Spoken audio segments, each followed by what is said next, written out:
mainly in the field of music business, but also in the scope of art market, that I do my best to help my clients not only to solve problems or difficulties, but also to secure their transaction and contracts.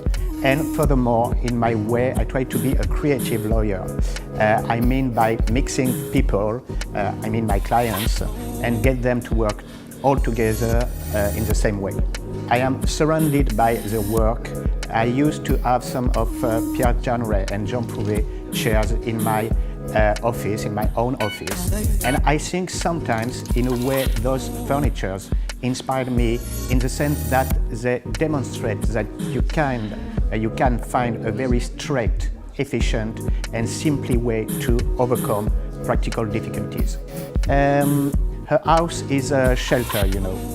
I guess that Jean Prouvé and Pierre Jeanneret, like Le Corbusier, have built this house 50 years ago with a social and political sensitivity.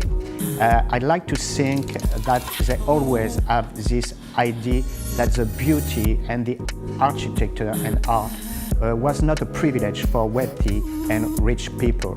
It's not because you are a refugee or a poor or indigent person that you are condemned to live in some ugly and poorly designed house or buildings. Modernity is really a state of mind. It's a way of thinking forward without forgetting the heritage. I would say that being modern is being capable to understand the world around us and trying to find a new way of thinking and to bring new solutions for old and new problems. I would refer to the concept of deconstruction by Jacques Derrida. I think it's the best way to think and define modernity.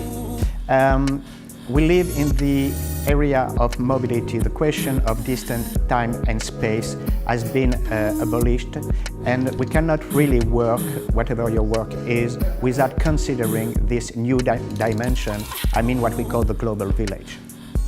You know, for 30 years now, we can say that there is no more borders between art and design. Great designers have now their own place in institutions and museums.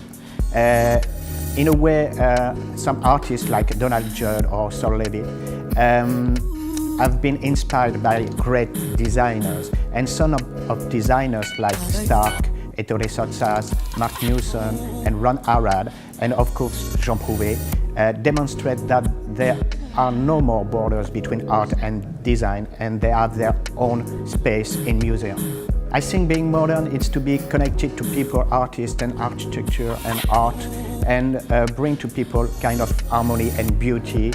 I think Steve Jobs would probably be the powerful and perfect example of that way of thinking.